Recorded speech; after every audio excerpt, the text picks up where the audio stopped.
नमस्कार, बड़ी खबर तेज नजर के साथ मैं हूं आपके साथ दीपाली। हमारे इस खास शो में होंगी 24 घंटे की सभी बड़ी खबरें पूरे रफ्तार और विश्लेषण के साथ। तो चलिए शुरू करते हैं तेज रफ्तार खबरों का सफर। मसूरी के एलबीएस एकेडमी में फर्जी प्रमाण पत्र के आधार पर आईएएस की ट्रेनिंग करने वाली रूबी चौधरी के मामले में आज एक नया मोड़ आया है।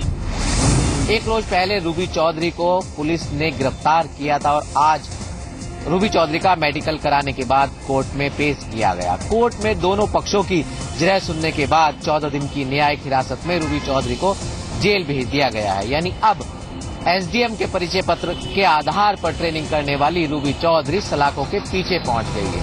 इसके अलावा एलबीएस एकेडमी में गार्ड के पद पर तैनात देव सिंह को भी पुलिस ने हिरासत में ले लिया है। इस मामले में अब परत दर परत नए खुलासे सामने आ रहे हैं। अब देखना होगा कि इस पूरे प्रकरण को एसआईटी की टीम आखिरकार कब तक पूरा कर पाएगी। बेंगलोर में पिछले 2 दिनों से चल रही बीजेपी की राष्ट्रीय कार्यकारिणी का आज समापन हो गया। इस बैठक में प्रधानमंत्री नरेंद्र मोदी की बात हो या फिर अमित शाह की, दोनों ने ही एक दूसरे की शान में काफी कसीदे पड़े। अमित शाह ने तो साफ तौर पर यह बात कही कि प्रधानमंत्री नरेंद्र मोदी के समय में ही बीजेपी विश्व की सबसे बड़ी पार्टी बनकर उभरी है। उन्होंने कहा देश की मौजूदा मोदी सरकार गरीबों के लिए काफी काम कर रही है, नई नई योजनाएं लेकर आ रही है, जिसका फायदा मोदी सरकार को आने वाले 15-20 साल तक मिलेगा। कहीं न कहीं उनका इशारा इस तरफ था कि देश में मोदी सरकार केवल 5 सालों के लिए नहीं बल्कि 15 से 20 सालों के लिए आई है। उन्होंने कहा कि स्वच्छ भारत अभियान हो, बेटी बचाओ बेटी पढ़ाओ अभियान हो या फिर नमामि गंगे अभियान हो, इसके लिए सोशल मूवमेंट छेड़ा जाएगा। बिहार का चुनाव भी बीजेपी के एजेंडे में मुख्य रूप से था। बीजेपी के राष्ट्रीय अध्यक्ष अमित शाह ने साफ तौर पर यह बात कही कि बिहार में कार्यकर्ताओं को बूस्टअप करने के लिए केंद्रीय मंत्री वहां की तरफ रवाना होंगे। गोवा में फैब इंडिया के शोरूम के ट्रायल रूम में कैमरा निकलने की घटना का असर उत्तर प्रदेश में भी हुआ है और मुख्यमंत्री ने सभी पुलिस महानिरीक्षकों को, सभी पुलिस प्रमुखों को निर्देश दिए हैं कि उनके इलाके में आने वाले सभी कपड़ों के शोरूम में ये देखा जाए कि किसी में ट्रायल रूम में कैमरा तो नहीं है। गोवा में कल फैब इंडिया के शोरूम में जब केंद्रीय मंत्री स्मृति ईरानी गईं तो उन्होंने वहां के चेंजिंग रूम में कैमरा देखा और इसकी सूचना पुलिस को दी। उसके बाद पुलिस ने बाकी की कार्रवाई कर शोरूम को सील करा दिया। लखनऊ में भी कपड़ों की तमाम ऐसी दुकानें हैं, उत्तर प्रदेश में भी हैं। उत्तर प्रदेश के मुख्यमंत्री अखिलेश यादव ने कल इस घटना के बाद तुरंत डीजीपी को निर्देश दिए कि वो देखें कि पूरे प्रदेश के शोरूम है कपड़ों के, उनमें कहीं ऐसा तो नहीं कि किसी के ट्रायल रूम में कोई कैमरा लगा हो, और अगर किसी शोरूम में इस तरह की घटना पाई गई तो उस थाने के थानेदार की पूरी जिम्मेदारी आयद होगी। मुख्यमंत्री के आदेश के बाद पुलिस का अमला हरकत में आ गया है और कपड़ों के सभी ऐसे शोरूम में अब तलाशी हो रही है कि कहीं उसके ट्रायल रूम में कोई कैमरा तो नहीं लगा। यूपी की अखिलेश सरकार को इलाहाबाद हाईकोर्ट से एक बड़ा झटका मिला है। हाईकोर्ट ने प्रदेश की मौजूदा लघु खनिज नीति की उस नियमावली को रद्द कर दिया है जिसमें नीलामी के आधार पर खनिज के लिए पट्टे देने की परंपरा है। इलाहाबाद हाईकोर्ट की 2 जजों की पीठ ने सुप्रीम कोर्ट के दीपक कुमार के केस का हवाला देते हुए यह कहा है कि जब तक प्रदेश सरकार इस आदेश के तहत तय किए गए मानकों के आधार पर अपनी खनिज नीति नहीं बनाती तब तक यह पट्टे देने की परंपरा अवैध है।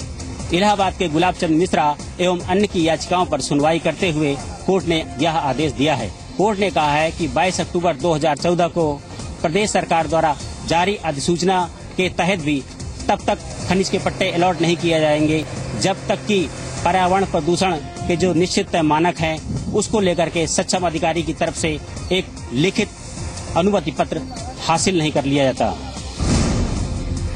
माना जा रहा है कि अदालत का यह फैसला नदियों के संरक्षण और पर्यावरण प्रदूषण के साथ साथ पारदर्शिता के हिसाब से एक अहम मुकाम होगा।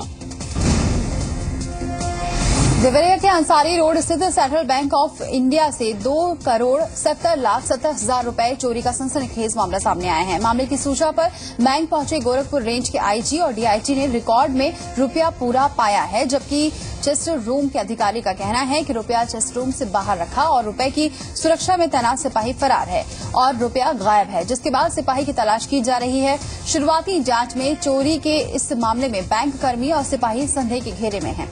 दरअसल बैंक का कैश रुपया चेस्ट रूम में रखा जाता है, जबकि चेस्ट रूम के अधिकारी का कहना है कि कैश नोट बिना चेस्ट रूम में रखे ही रिकॉर्ड में एंट्री कर दी गई और कैश बाहर रखा गया, जिसकी सुरक्षा एक सिपाही कर रहा था। फिलहाल पुलिस पूरे मामले की तफ्तीश कर रही है।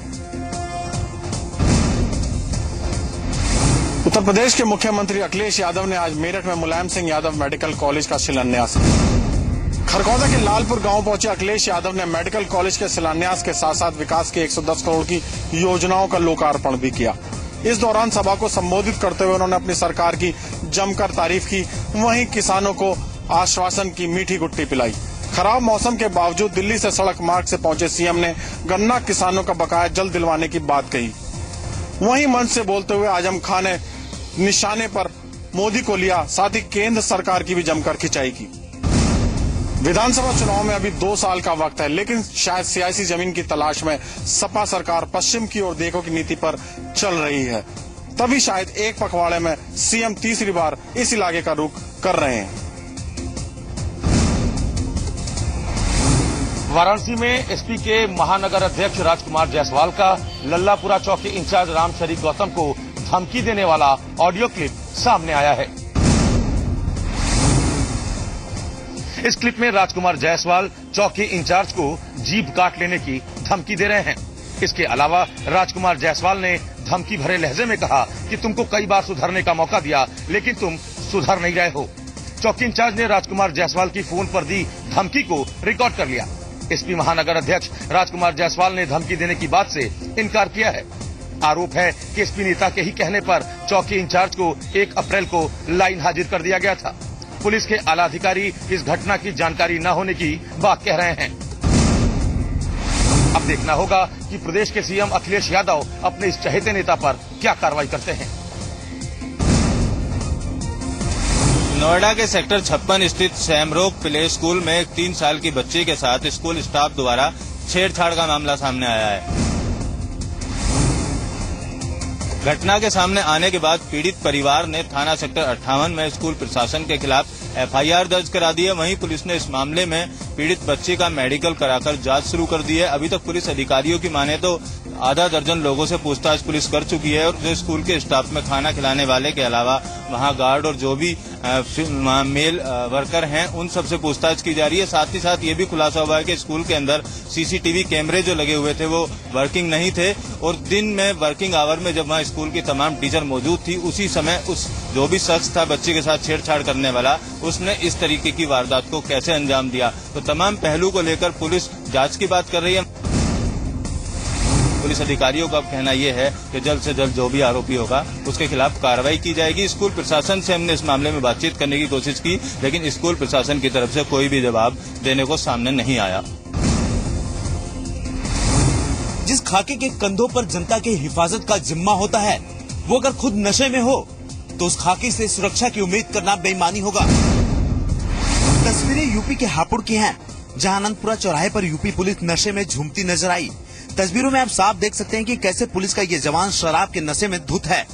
जवान ने इतनी ज्यादा शराब पी रखी है कि वो पहले तो घंटों बेसुध होकर एक टेबल पर पड़ा रहा और फिर जब थोड़ा होश आया तो भी जवान के पैर जमीन पर टिकने के नाम नहीं ले रहे थे। शराब का नशा जवान के सिर पर इस कदर सवार था कि वो लड़खड़ाता हुआ बार बार गिर जा रहा था। इस जवान की ड्यूटी ददीज चौकी पर है। नशे में चूर जवान को देखने के लिए लोगों की भीड़ लग गई। खाकी घंटों लोगों के लिए तमाशा बनी रही। आखिरकार जवान के साथी मौके पर पहुंचे और फिर उसे अपने साथ ले गए। सवाल ये है कि क्या नशे में चूर यूपी पुलिस जनता की हिफाजत कर सकती है? उत्तर प्रदेश में अपराधी बेखौफ हैं और कानून व्यवस्था चरमराई हुई है। ऐसा हो भी क्यों ना, यूपी पुलिस जो नशे में है। बरेली में बेमौसम बरसात के बाद हुई फसल बर्बादी के चलते 4 किसानों की मौत हो गई। हार्ट अटैक के चलते इन सभी किसानों की जानें गई हैं।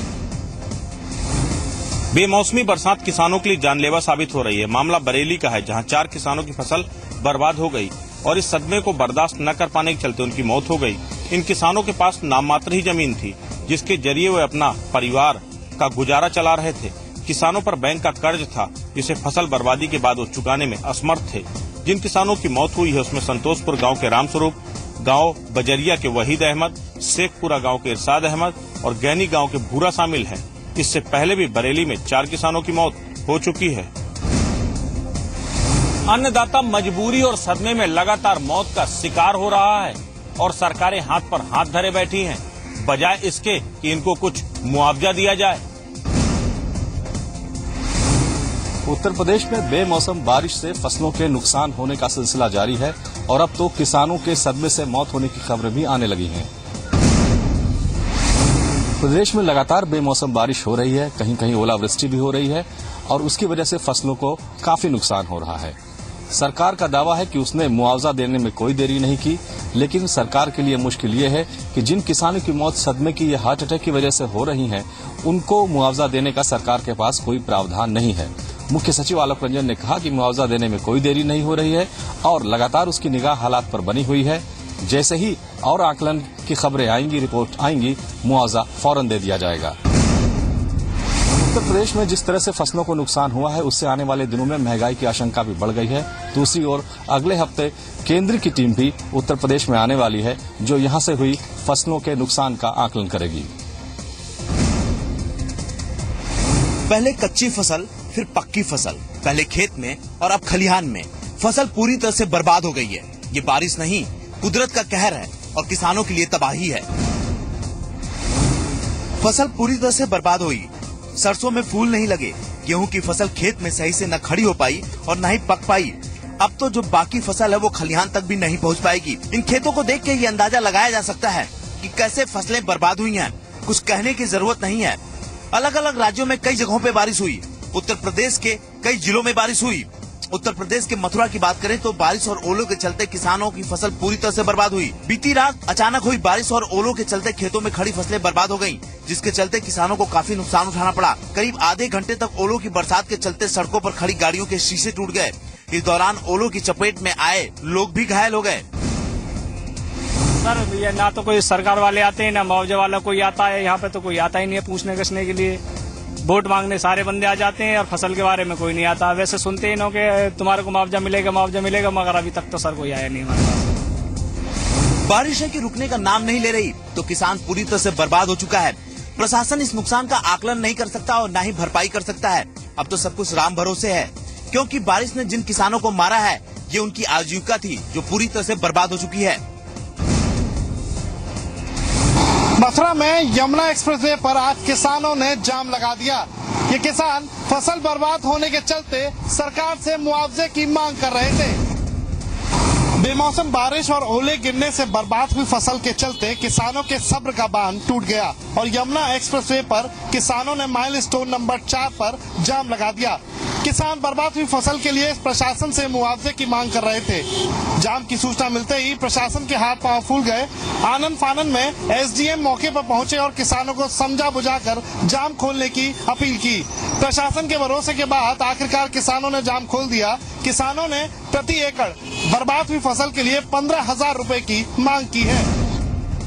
मौसम की करवट ने किसानों की कमर तोड़ दी है। अब देखने वाली बात ये होगी कि आखिरकार प्रशासन कब और कितने मुआवजे का ऐलान करता है। बिजनौर में रसोई सिलेंडर लीक होने के बाद लगी आग से एक ही परिवार के 5 लोग घायल हो गए। इस हादसे में झुलते हुए 4 लोगों की हालत गंभीर बनी हुई है। थाना शहर कोतवाली इलाके के मोहल्ला काजीपाड़ा में ये हादसा हुआ है। कपड़ा व्यवसायी रिजवान के घर अचानक धमाके की आवाज सुनाई दी तो मोहल्ले में हड़कंप मच गया।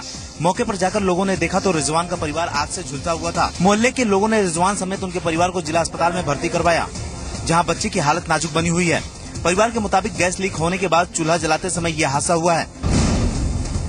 बहनों यार बहन है, सुबह नाश्ता बना रही थी बहन, गैस लीक होने से किचन में जो गैस भरा हुआ था उसमें कोई वेंटिलेटर तो था नहीं जिससे गैस निकल सके। जैसे इन्होंने गैस लाइटर जलाया आग जलाने के लिए चूल्हे पे, उसी तरीके से गैस भड़क गई। एक दूसरे को बचाने के चक्कर में सारे झुलस गए। फिलहाल रिजवान के परिवार को जिला अस्पताल में भर्ती करवाया गया है। घायलों में 4 लोगों की हालत गंभीर बनी हुई है। गाजियाबाद के खोड़ा इलाके में 2 बच्चों की दम घुटने से मौत हो गई। बच्चों की उम्र 3 और 1.5 साल की थी और मौत की वजह घर में रखे टेलीविजन सेट में लगी आग को बताया जा रहा है। इस आग के चलते कमरे में धुआं भर गया।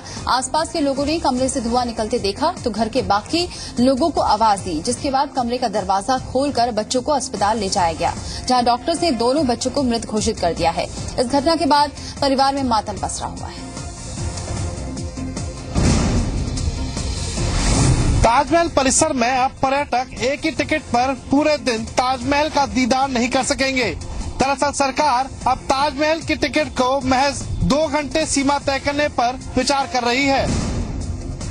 ताजमहल परिसर में हमेशा नजर आने वाली भीड़ पर काबू पाने के लिए सरकार ने एक योजना बनाई है। पर्यटन मंत्रालय के इस प्रस्ताव पर मोहर लगी तो पर्यटक एक बार टिकट लेने के बाद सिर्फ 2 घंटे ही ताज का दीदार कर सकेंगे। सरकार टिकट को पूरे दिन के बजाय सिर्फ 2 घंटे के लिए वैध करने पर विचार विमर्श कर रही है। ताजमहल परिसर में भीड़ कम करने के मकसद से भी इस योजना को अमली जामा पहनाया जा सकता है। पर्यटन से जुड़े कई संगठनों का मानना है कि ताजमहल परिसर में भीड़ बढ़ने से ऐतिहासिक इमारत को भी नुकसान पहुंच रहा है। ऐसे में मंत्रालय टिकट की वैधता को पूरे दिन से घटाकर मात्र 2 घंटे तक सीमित करने की तैयारी कर रहा है। इस प्रस्ताव पर भारतीय पुरातत्व सर्वेक्षण विभाग से विचार विमर्श किया जा रहा है। आईआरसीटीसी की तरफ से गंगा स्नान और अयोध्या दर्शन के लिए स्पेशल ट्रेन चलाई गई थी ताकि श्रद्धालुओं को तीर्थ स्थानों का दर्शन कराया जा सके। मगर ये ट्रेन जैसे ही वाराणसी स्टेशन के करीब पहुंची, इसे यार्ड में रोक दिया गया। गाड़ी में बिजली और पानी न होने के चलते परेशान लोगों ने जमकर हंगामा किया। परेशान यात्री स्टेशन प्रबंधक के कमरे में घुस गए और स्टेशन मास्टर का भी घेराव करने की कोशिश की। हालात बिगड़ते देख स्टेशन मास्टर पहले ही मौके से फरार हो गया। स्टेशन प्रबंधक ट्रेन रोकने के पीछे लाइन क्लियर न होना बता रहा था। निर्माण एजेंसी की लापरवाही की वजह से कानपुर ग्रीन पार्क मैदान को कई डे नाइट मैचों से हाथ धोना पड़ा है। ये खुलासा हुआ है सीएजी की ऑडिट रिपोर्ट से। इस रिपोर्ट के आने के बाद अब शासन ने निर्माण एजेंसी से जवाब तलब किया है। दरअसल यूपी आवास विकास परिषद ने 26 करोड़ 85 लाख की लागत से डायरेक्टरेट पवेलियन का निर्माण कराया था, लेकिन इस निर्माण के दौरान उसने न ही कोई टेक्निकल सपोर्ट लिया और न ही कोई टेक्निकल एनओसी, जिसकी वजह से पवेलियन की हाइट इतनी ऊंची हो गई कि पीछे लगी फ्लड लाइट बेकार हो गई, जिसकी वजह से इस मैदान को कई डे नाइट मैचों से हाथ धोना पड़ा है। सीएजी ने अपनी रिपोर्ट में यह भी कहा है कि पवेलियन के निर्माण में लगे 26 करोड़ 85 लाख अनुपयोगी साबित हुए हैं। सीएजी की इस रिपोर्ट को शासन ने भी गंभीरता से लेते हुए निर्माण एजेंसी से जवाब तलब किया था, लेकिन निर्माण एजेंसी ने अपने जवाब में खुद फ्लड लाइट पोल्स को ही गुनहगार साबित कर दिया। उसने कहा कि फ्लड लाइट्स पोल ही मानकों के आधार पर नहीं लगे हैं, जबकि हकीकत ये है कि पवेलियन निर्माण से कई साल पहले ये फ्लड लाइट्स पोल खड़े हो चुके थे। नोएडा में यूपी अपार्टमेंट एक्ट लागू होने के बाद भी बिल्डरों की मनमानी रुकने का नाम नहीं ले रही है, जिसके चलते सेक्टर 75 में निवेशकों ने आज बिल्डर के दफ्तर के अंदर घुसकर प्रदर्शन किया।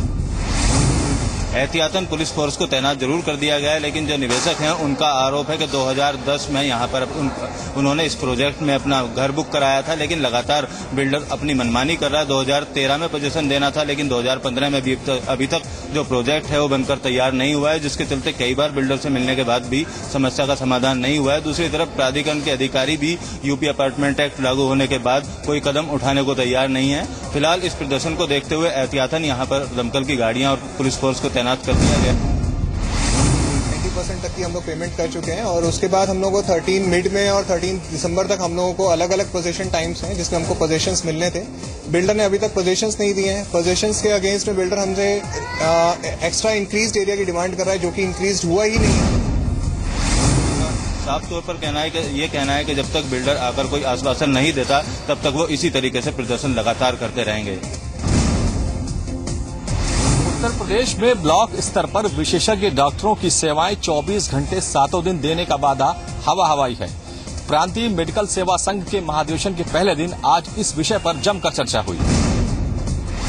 1970 में उत्तर प्रदेश में हर साल 779 विशेषज्ञ डॉक्टर पैदा किए जाते थे। उस वक्त उत्तर प्रदेश की आबादी 8 से 9 करोड़ के बीच हुआ करती थी और निजी क्षेत्र के अस्पतालों की संख्या भी ना के बराबर थी। आज 2015 में उत्तर प्रदेश में महज 1000 विशेषज्ञ डॉक्टर पैदा किए जाते हैं, जबकि आबादी 20 करोड़ से ज्यादा निकल गई है। दूसरे निजी क्षेत्र के अस्पतालों की संख्या भी लगातार बढ़ती जा रही है और इन्हीं 1000 स्पेशलिस्ट डॉक्टर में से निजी अस्पताल अपना काम चलाते हैं। यानी सरकारी सेवाओं के कोटे में महज अब 700 विशेषज्ञ डॉक्टर ही आ पाते हैं, जो आबादी के लिहाज से काफी कम है। प्रांतीय मेडिकल सेवा संघ के दूसरे दिन यानी कि कल मुख्यमंत्री अखिलेश यादव भी मौजूद रहेंगे और उनके सामने भी इस समस्या को प्रमुखता से उठाया जाएगा।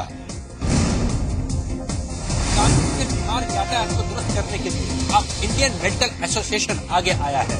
रविवार को डॉक्टर्स यहां कार रैली के जरिए लोगों को यातायात नियमों की जानकारी देंगे। कानपुर के बीमार यातायात को दुरुस्त करने के लिए इंडियन मेडिकल एसोसिएशन आगे आया है। रविवार को डॉक्टर्स यहां कार रैली के जरिए लोगों को यातायात नियमों के प्रति जागरूक करेंगे। देश में किसी भी आपराधिक वारदात से ज्यादा मौतें सड़क दुर्घटना में होती हैं। अगर यमलोक के पाले को छूकर लौट भी आए तो अंग भंग या बड़े जख्मों के साथ जीवन नर्क बनकर रह जाता है।